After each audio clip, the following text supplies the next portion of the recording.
পুরনো সেই আওয়ামী ন্যারেটিভ দিয়ে কখনো কোনো দলকে দাবিয়ে রাখা এবং তাদের সাথে যে অসৌজন্যমূলক আচরণ করা, এটি থেকে বেরিয়ে আসা উচিত। ৭১-এর সেই ন্যারেটিভ নিয়ে এখন কথা বলে কোনো লাভ নেই। এখন যারা বিরোধী দলে রয়েছে তারা কেউ রাজাকার এই দলে এখন নেই, তারা ছিল সেটি ফ্যাসিস্ট সরকার কিন্তু ফাঁসি দিয়েছে। দেখুন, যারা রয়েছেন এনসিপিতে তারা ম্যাক্সিমামই আমাদের অনুজ এবং আমাদের সহযোদ্ধা। একসাথেই আমরা রাজনীতিতে আন্দোলন সংগ্রাম করেছি, রাজপথের সহযোদ্ধা। আমাদের সাথে সবসময় সুসম্পর্ক ছিল, আছে, থাকবে। মোটা দাগে কথা হচ্ছে, বাংলাদেশের প্রেক্ষাপটে যতগুলো নিবন্ধিত এবং অনিবন্ধিত দল রয়েছে সবকটা দলই আমাদের বন্ধু, রাজপথের বন্ধু এবং সহযোদ্ধা। কেউ এখানে আমাদের শত্রু না এবং আমরা রাজনৈতিক শিষ্টাচার মেনটেন করেই আমরা রাজনীতি করতে চাচ্ছি। আমরা সেই কালচারকে ডেভেলপ করতে চাচ্ছি, সেটি চর্চা করছি। কিন্তু কেউ বা কারা যদি আমাদের বিরুদ্ধে ষড়যন্ত্র করে থাকে, ইহকাল এবং পরকালে অবশ্যই সেটার জন্য তাদের আল্লাহর কাছে জবাবদিহিতা করতে হবে, সেখানে আমাদের কিছু বলার নেই।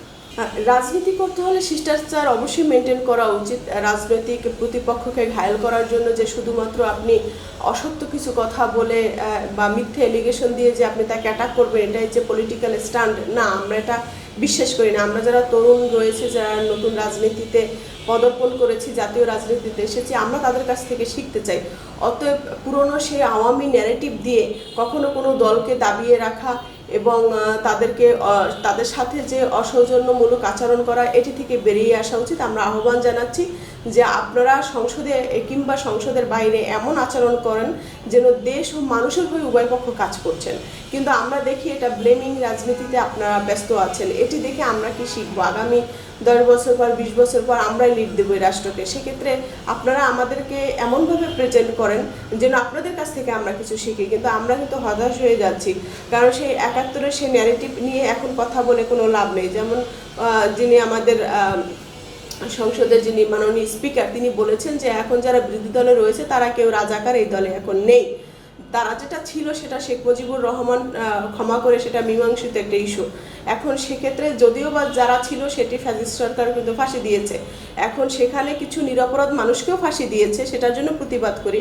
কিন্তু রাজাকারকে যে ফাঁসি দিয়েছে সেখানে আবার সমর্থন রয়েছে। অতএব আমরা ন্যায় প্রতিষ্ঠা করতে চাই, আমরা ন্যায়ের পক্ষে, কারো প্রতি যেন অন্যায় না হয়। এবং এই যে চাঁদাবাজির বিষয়টা, এটা তো দলের যিনি প্রধান রয়েছে সে নিশ্চয়ই নির্দেশনা দিচ্ছে না, সেটা কন্ট্রোল করা উচিত। সরকার দল এবং বিরোধী দল দুটি পক্ষ একত্রিত হয়ে যখন সেটিকে কন্ট্রোল করবে, লাগাম টানবে, আমার কাছে মনে হয় তখনই এটি সত্যিকারী জনগণের সরকার হয়ে উঠবে বলে বিশ্বাস করি।